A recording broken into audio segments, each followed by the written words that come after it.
ನಮಸ್ಕಾರ ವೀಕ್ಷಕರೇ. ಸದ್ಯ ಭಾರತದಲ್ಲಿ ಅತ್ಯಂತ ಸದ್ದು ಮಾಡ್ತಾ ಇರೋ ನಾಯಕ ಅಂದ್ರೆ ಅದು ರಾಘವ್ ಚಡ್ಡಾ. ಇತ್ತೀಚೆಗಿನ ತಿಂಗಳುಗಳಲ್ಲಿ ತಮ್ಮ ಪ್ರಶ್ನೆಗಳ ಮೂಲಕ ಮುನ್ನೆಲೆಗೆ ಬಂದಿದ್ದ ಚಡ್ಡಾರನ್ನ ಈಗ ಆಮ್ ಆದ್ಮಿ ಪಕ್ಷ ಟಾರ್ಗೆಟ್ ಮಾಡ್ತಾ ಇದೆ. ಕೇಜ್ರಿವಾಲ್ ಪಕ್ಷದ ಪ್ರಮುಖ ನಾಯಕರೆಲ್ಲ ಚಡ್ಡಾ ವಿರುದ್ಧ ತಿರುಗಿ ಬಿದ್ದಿದ್ದಾರೆ.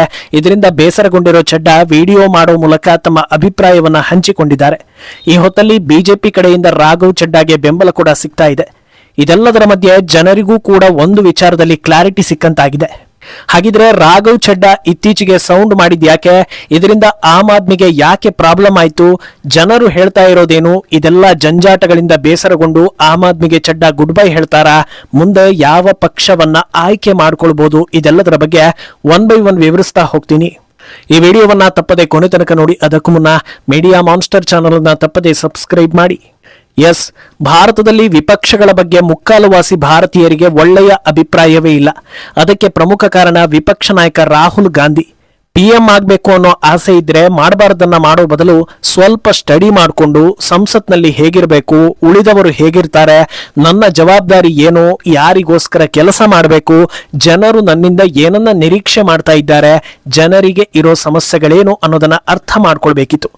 ಇಂಥ ಸೂಕ್ಷ್ಮ ವಿಚಾರ ನನಗೂ ನಿಮಗೂ ಅರ್ಥ ಆಗ್ತಾ ಇದೆ, ಆದ್ರೆ ರಾಹುಲ್ಗೆ ಅರ್ಥ ಆಗ್ತಾ ಇಲ್ಲ, ಆಗೋದು ಇಲ್ಲ ಅನ್ನೋದು ಜನಾಭಿಪ್ರಾಯ. ಇಂಥ ಹೊತ್ತಲ್ಲಿ ಸ್ವಲ್ಪ ಸೆನ್ಸಿಬಲ್ ಆಗಿ ಪ್ರಶ್ನೆಗಳನ್ನ ಕೇಳಿ, ಯಾವುದೇ ರಗಳೆ ರಂಪ ಮಾಡದೆ ಯೋಚಿಸುವಂತಹ ಸೂಕ್ಷ್ಮ ವಿಚಾರಗಳನ್ನ ಮುನ್ನೆಲೆಗೆ ತಂದಿದ್ದು ಸಂಸದ ರಾಘವ್ ಚಡ್ಡಾ. ಇಂಥ ಪ್ರಶ್ನೆ ಕೇಳಿದ್ದಕ್ಕೆ ಆಡಳಿತದಲ್ಲಿರುವವರು ಯಾರೂ ಚಡ್ಡಾ ವಿರುದ್ಧ ಮಾತಾಡಲಿಲ್ಲ, ಆದರೆ ತಮ್ಮ ಸ್ವಂತ ಪಕ್ಷಕ್ಕೆ ಚಡ್ಡಾ ವಿಲನ್ ಆಗ್ಬಿಟ್ಟಿದ್ದಾರೆ. ಮೊದಲಿಗೆ ಚಡ್ಡಾರನ್ನ ವಿರೋಧಿಸ್ತಾ ಇರುವವರ ಹೇಳಿಕೆಗಳನ್ನ ತಿಳಿಸ್ತೀವಿ. ಶ್ರೀಯುತ ಕೇಜ್ರಿವಾಲ್ ಹಗರಣ ಮಾಡಿ ಜೈಲು ಸೇರಿದ್ದಾಗ ಸಿಎಂ ಸ್ಥಾನದಲ್ಲಿ ಕೂತಿದ್ದ ಅತಿಶಿ ಮರ್ಲೇನಾ ರಾಘವ್ ಚಡ್ಡಾ ವಿರುದ್ಧ ಸಾಲು ಸಾಲು ಆರೋಪಗಳನ್ನ ಮಾಡ್ತಾ ಹೋಗ್ತಾರೆ. ಇಂದು ದೇಶ ಅಪಾಯದಲ್ಲಿದೆ, ಪ್ರಜಾಪ್ರಭುತ್ವಕ್ಕೆ ಧಕ್ಕೆ ಬಂದಿದೆ, ದೆಹಲಿಯಲ್ಲಿ ವೋಟ್ ಚೋರಿ ಮಾಡಿ ಬಿಜೆಪಿ ಅಧಿಕಾರಕ್ಕೆ ಬಂದಿದೆ, ಈಗ ಬಂಗಾಳದಲ್ಲೂ ವೋಟ್ ಚೋರಿ ಮಾಡೋದಕ್ಕೆ ಮುಂದಾಗಿದ್ದಾರೆ. ಇಂಥ ಹೊತ್ತಲ್ಲಿ Bangala CM Mamata election commissioner ವಿರುದ್ಧ ಇಂಪೀಚ್ಮೆಂಟ್ ಮೋಷನ್ ತಂದ್ರೆ ಅದಕ್ಕೆ ಎಲ್ಲಾ ವಿಪಕ್ಷ ನಾಯಕರು ಸೈನ್ ಹಾಕಿದ್ವಿ, ರಾಘವ್ ಚಡ್ಡಾ ಸೈನ್ ಹಾಕ್ಲಿಲ್ಲ. ಸೆಷನ್ ನಲ್ಲಿ ನಮ್ಮ ಮಾತಿಗೆ ಬೆಲೆ ಇಲ್ಲ ಅಂತ ಎಲ್ಲರೂ ವಾಕೌಟ್ ಮಾಡಿದ್ವಿ, ಆದರೆ ರಾಘವ್ ಚಡ್ಡಾ ಅಲ್ಲೇ ಇದ್ರು. ಗುಜರಾತ್ನಲ್ಲಿ ಆಮ್ ಆದ್ಮಿ ಪಾರ್ಟಿ ಕಾರ್ಯಕರ್ತರ ಮೇಲೆ ಬಿಜೆಪಿ ಕೇಸ್ ಹಾಕಿದೆ, ಅದರ ಬಗ್ಗೆ ರಾಘವ್ ಚಡ್ಡಾ ಮಾತಾಡೋದೇ ಇಲ್ಲ. ಮೋದಿ ಟ್ರಂಪ್ ಫ್ರೆಂಡ್ಶಿಪ್ ಮಾಡಿದ್ರಿಂದ ಇವತ್ತು ಭಾರತಕ್ಕೆ ಸಮಸ್ಯೆ ಆಗಿದೆ. LPG ಸಿಲಿಂಡರ್ ಸಿಗ್ತಾ ಇಲ್ಲ, ಬ್ಲಾಕ್ ನಲ್ಲಿ ಸಿಲಿಂಡರ್ ತೆಗೆದುಕೊಳ್ಳೋ ಪರಿಸ್ಥಿತಿ ಒಂದು ನಿಂತಿದೆ. ಇಷ್ಟೆಲ್ಲಾ ವಿಷಯಗಳ ಬಗ್ಗೆ ಆಮ್ ಆದ್ಮಿ ಪಾರ್ಟಿ ತೋಡೆ ತಟ್ಟಿ ನಿಂತಿದ್ರೆ ರಾಘವ್ ಚಡ್ಡಾ ಮಾತ್ರ ಇದ್ಯಾವುದರ ಬಗ್ಗೆ ಕೂಡ ಮಾತಾಡ್ತಾ ಇಲ್ಲ. ಬಿಜೆಪಿ ನಾಯಕರಿಗೆ ಹೆದರಿದಂತೆ ಬೇರೆ ಪ್ರಶ್ನೆಗಳನ್ನ ಕೇಳ್ತಾ ಇದ್ದಾರೆ ಅಂತ ಅತ್ಯಂತ ಬುದ್ಧಿವಂತೆ ಅತಿಶಿ ಆರೋಪಿಸಿದ್ದಾರೆ. ಇನ್ನು ಆತ ಪಂಜಾಬ್ ಸಿಎಂ ಭಗವಂತ್ ಮಾನ್ ಕೂಡ ದೊಡ್ಡ ಕಣ್ಣು ಬಿಟ್ಟು ರಾಘವ್ ವಿರುದ್ಧ ಆರೋಪಗಳನ್ನ ಮಾಡ್ತಾ ಹೋಗ್ತಾರೆ.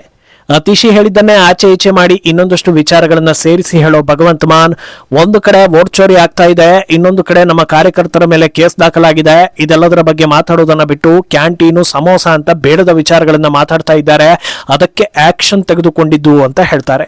ಇನ್ನು ಈ ಬಗ್ಗೆ ರಾಘವ್ ಚಡ್ಡಾ ಏನ್ ಹೇಳಿದ್ರು ಅನ್ನೋದನ್ನ ನೋಡಿದ್ರೆ, ಪಕ್ಷ ತೆಗೆದುಕೊಂಡ ನಿಲುವಿನ ಬಗ್ಗೆ ಬೇಸರ ವ್ಯಕ್ತಪಡಿಸುವ ಅವರು, ಸದನದಲ್ಲಿ ಮಾತಾಡೋದಕ್ಕೆ ಅವಕಾಶ ಸಿಕ್ಕಿದಾಗ ನಾನು ಜನರ ಸಮಸ್ಯೆಗಳ ಕುರಿತಂತೆ ಮಾತಾಡಬೇಕು, ಜನರಿಗೆ ಯಾವ ವಿಚಾರದಲ್ಲಿ ಸಮಸ್ಯೆ ಇದೆ ಅನ್ನೋದನ್ನ ನೋಡಿಕೊಂಡು ನಾನು ಪ್ರಶ್ನೆ ಮಾಡಿದ್ದೆ, ಆದ್ರೆ ಈಗ ಇದೇ ದೊಡ್ಡ ಕ್ರೈಮ್ ನಂತೆ ಆಗ್ಬಿಟ್ಟಿದೆ.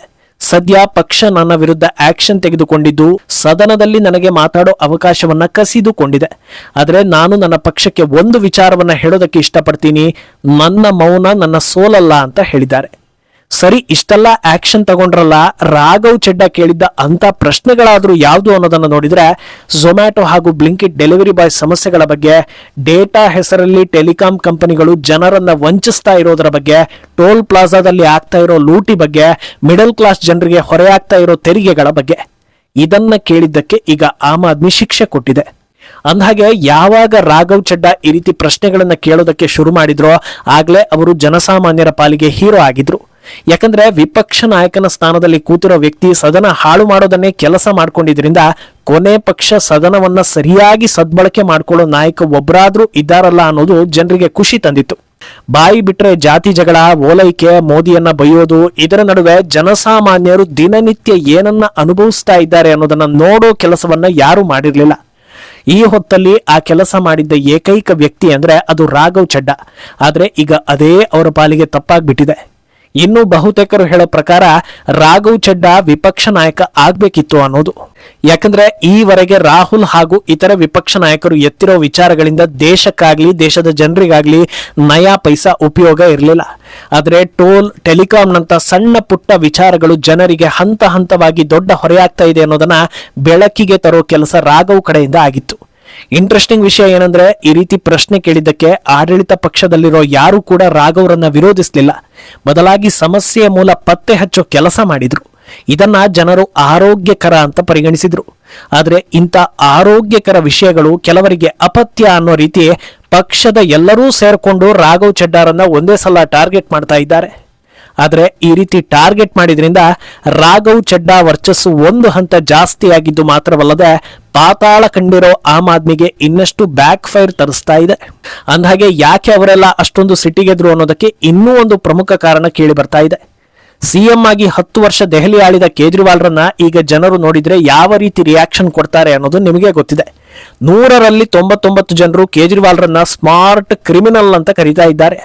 ಇಂಥ ವರ್ಚಸ್ಸು ಇಟ್ಕೊಂಡು ರಾಜಕೀಯದಲ್ಲಿ ಸರ್ವೈವ್ ಆಗೋದು ಕಷ್ಟ ಅನ್ನೋದು ಕೇಜ್ರಿವಾಲ್ಗೂ ಗೊತ್ತಾಗಿದೆ.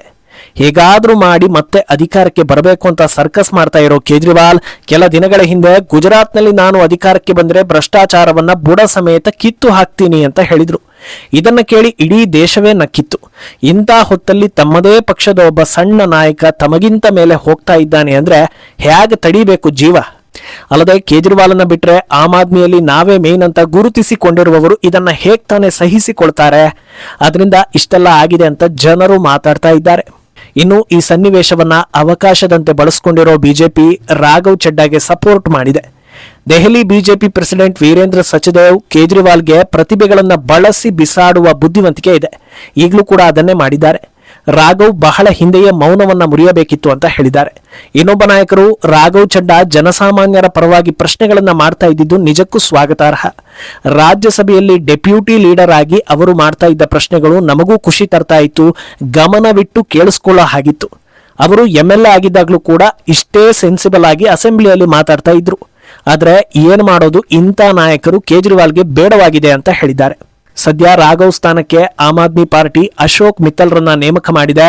ರಾಘವ್ ಚಡ್ಡಾ ಮುಂದಿನ ನಡೆ ಏನು ಅನ್ನೋ ಪ್ರಶ್ನೆ ಹುಟ್ಟಿದ್ದು ಬಿಜೆಪಿಗೆ ಬರುವ ಸಾಧ್ಯತೆ ಇದೆ ಅನ್ನೋ ರೂಮರ್ಗಳು ಕೂಡ ಓಡಾಡ್ತಾ ಇದೆ.